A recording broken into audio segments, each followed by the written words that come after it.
chute de neige estivale en Russie. Inondation dans le désert du Taklamakan. Grêle de 600 grammes en Chine. Coulée de boue dévastatrice au Tadjikistan. Une tempête qui est entrée dans l'histoire de la Coupe du Monde de football. Comment ces événements climatiques et d'autres se sont développés au cours de la semaine passée, c'est ce que nous verrons dans cette édition. Brésil. À Goiânia, la capitale de l'État brésilien de Goiás, une tempête historique, extrêmement inhabituelle pour cette période de l'année, a frappé dans la soirée du 14 juin. En seulement 2 heures, la ville a été frappée par une pluie torrentielle, accompagnée de grêle et de puissantes rafales de vent. Selon les données du Centre d'information météorologique et hydrologique de l'État de Goiás, 64 mm de précipitations ont été enregistrées dans le quartier Jardim Guanabara, établissant ainsi un record absolu depuis le début des observations dans la région. Les pluies torrentielles et la grêle ont provoqué d'importants dégâts. Des torrents d'eau ont inondé les rues, et dans l'une d'elles, une moto de livreur a été emportée. Dans le quartier universitaire, le vent a renversé des arbres. Dans plusieurs quartiers de la ville, la grêle tombée a endommagé la végétation et recouvert les cours d'une couche de glace. Le 17 juin, une puissante micro-rafale s'est abattue sur la ville de Paracurupa, dans l'état du Piauí. La vitesse du vent pendant ce phénomène a dépassé 80 km/h. 14 arbres et des poteaux électriques ont été renversés, des toits arrachés et les murs d'au moins 8 maisons ainsi que les façades de magasins ont été endommagées. 3 voitures ont été endommagées par la chute d'arbres et de poteaux. Dans un des ateliers de réparation, le plafond s'est effondré, détruisant l'équipement qui se trouvait à l'intérieur.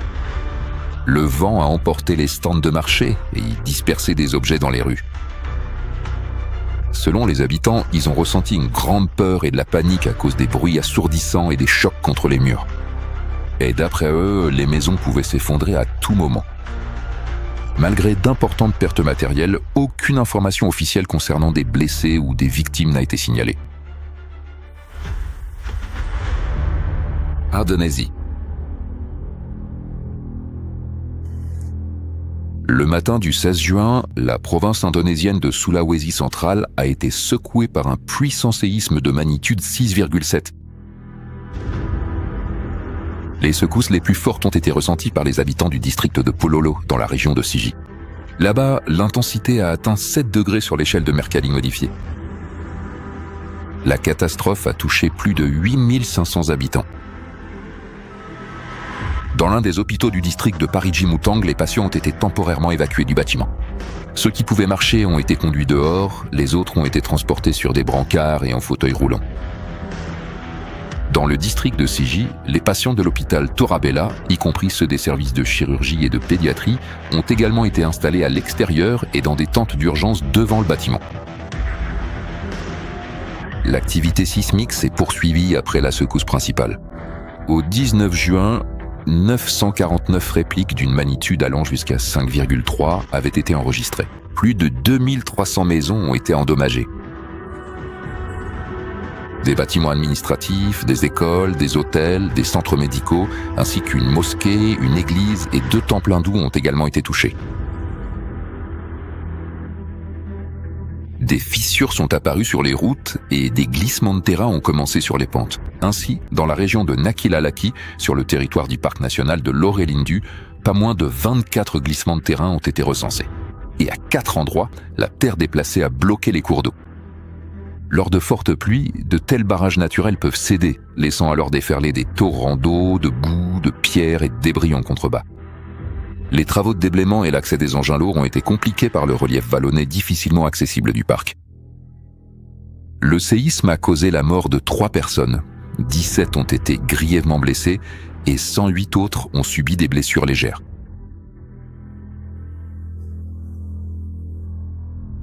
Russie.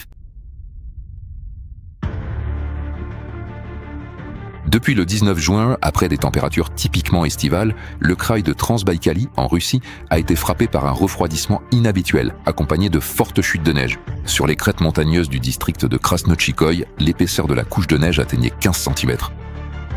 Les habitants, surpris, publiaient sur les réseaux sociaux des images de champs, de forêts et de routes enneigées. Selon les anciens du village, ils n'avaient pas vu un tel phénomène depuis les années 70 du siècle dernier.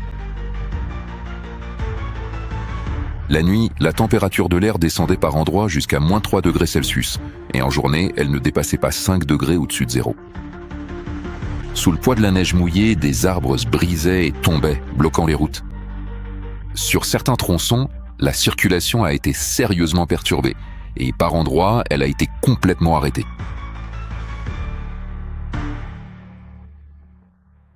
Tadjikistan. Le 19 juin, à la suite de fortes précipitations, des coulées de boue ont déferlé simultanément dans plusieurs villes et districts de la région de Sougd, au Tadjikistan. La situation la plus difficile s'est produite dans la ville de Khoudjan, où des habitations, des routes, des entreprises et des infrastructures ont été inondées. Dans le district de Panjikant, des coulées de boue ont frappé plusieurs communautés rurales à la fois. En conséquence, 29 maisons ont été endommagées, ainsi que des jardins potagers et des terres agricoles. La catastrophe a également perturbé le fonctionnement des systèmes d'irrigation et d'approvisionnement en eau potable. Il convient de noter que juin est l'un des mois les plus secs de l'année dans cette région. C'est pourquoi des pluies aussi intenses sont ici un phénomène extrêmement anormal. Chine.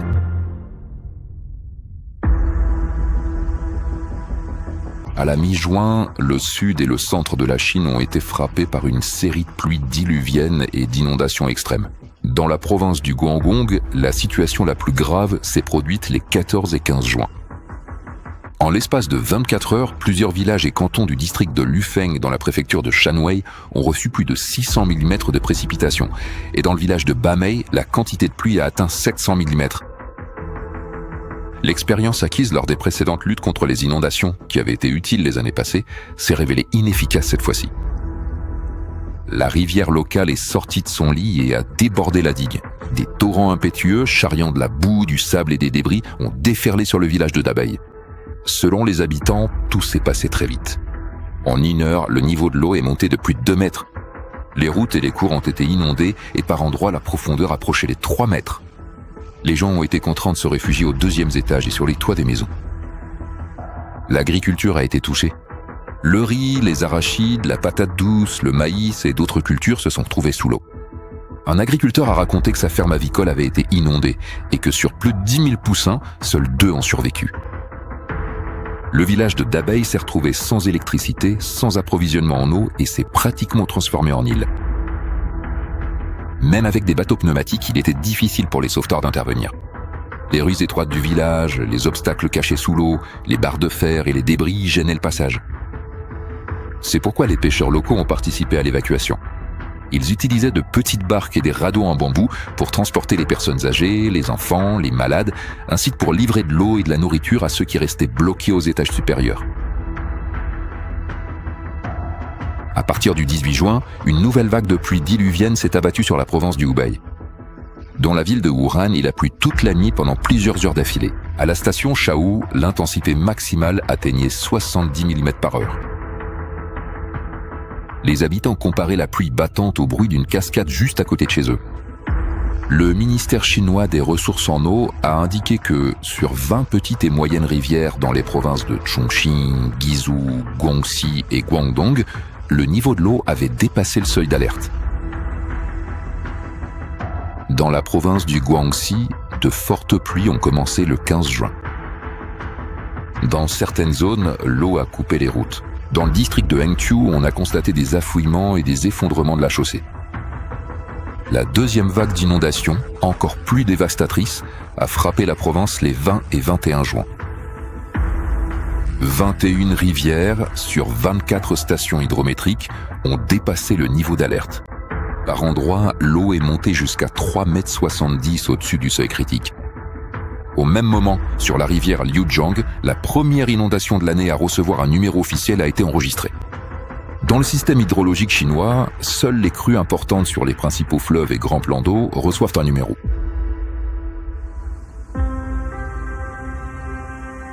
Dans le district de Lizhou, le long de la rivière, l'eau a envahi les zones basses de la ville, inondant des bâtiments, des routes riveraines et d'autres infrastructures. Le transport fluvial a été interrompu, la circulation des petites embarcations a été totalement arrêtée, 63 traversées en bac et 95 ferries ont cessé de fonctionner.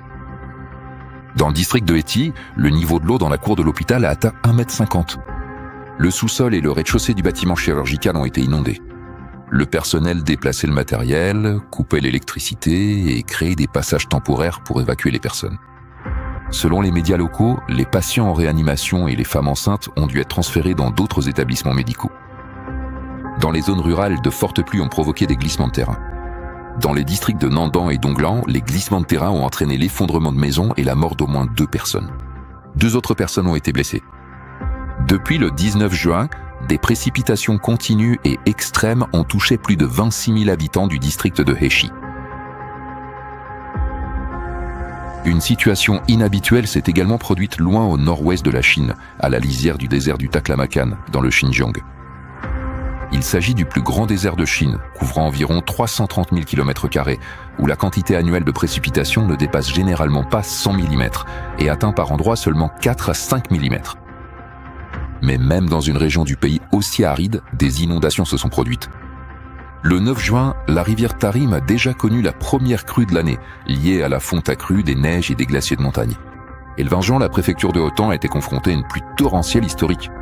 En 24 heures, il est tombé près de 65 mm de précipitations, dont plus de la moitié en seulement 1 heure, dépassant ainsi la moyenne annuelle de pluie pour cette région.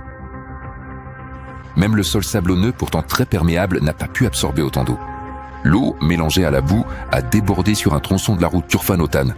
La circulation a été temporairement interrompue. Les voitures se sont trouvées bloquées et des témoins ont raconté que l'eau trouble dévalait des montagnes comme une cascade. Le 16 juin, le district de Jiangjiakou, dans la province du Hebei, a été frappé par une violente tempête de grêle. Le quartier de Tsuanhua a été particulièrement touché. En quelques minutes, le ciel s'est assombri, puis d'énormes grêlons sont abattus sur le sol. Certains d'entre eux pesaient plus de 600 grammes. Malheureusement, plusieurs personnes ont été blessées à la tête. Les blocs de glace perçaient les toits des maisons, brisaient les tuiles, ce qui permettait à l'eau de s'infiltrer à l'intérieur des habitations. Les voitures ont également été endommagées, beaucoup d'entre elles présentant de nombreuses bosses, et les vitres avant et arrière ont été brisées. Une habitante a raconté qu'elle avait acheté une nouvelle Mercedes seulement 1 jour avant la tempête, et qu'elle s'est retrouvée à ciel ouvert pendant le déchaînement des éléments. Au final, la voiture a subi plus de 100 impacts de grêle. L'agriculture a également subi de lourdes pertes. Les cultures de légumes, de melons et de fruits ont été détruites. Le 18 juin, après un nouvel avertissement concernant la grêle, on pouvait voir des dizaines de voitures recouvertes de couvertures et de matelas dans les rues de Tsuanhua. Les habitants essayaient tant bien que mal de protéger leurs voitures d'une nouvelle attaque des éléments.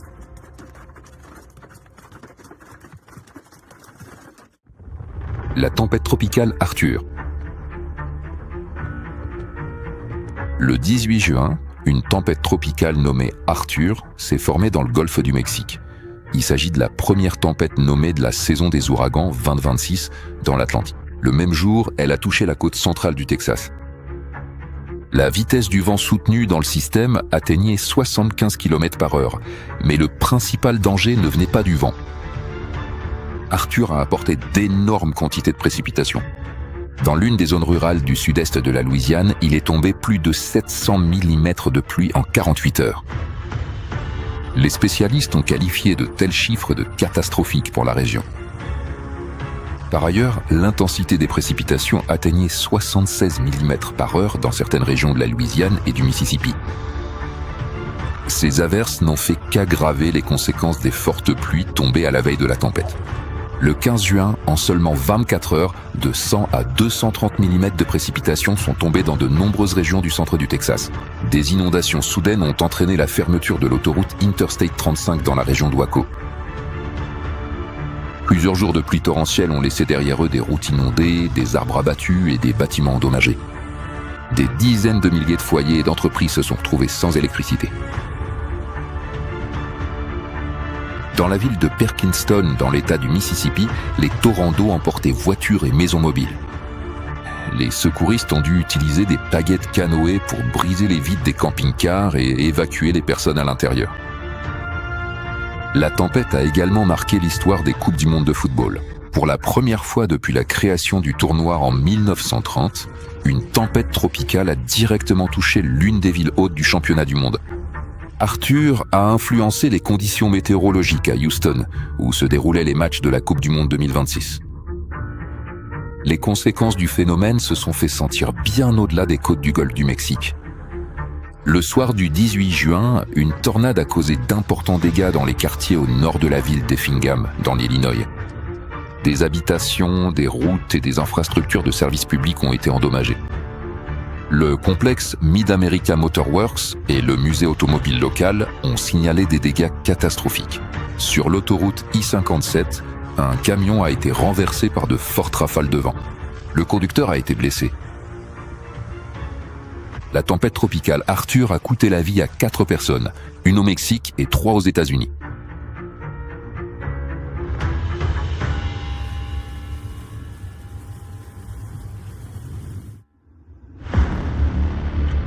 L'ampleur des événements dépasse le cadre habituel du climat. Des grêlons géants, des pluies records dans des régions arides, de la neige hors saison et des tempêtes dévastatrices deviennent beaucoup trop fréquents.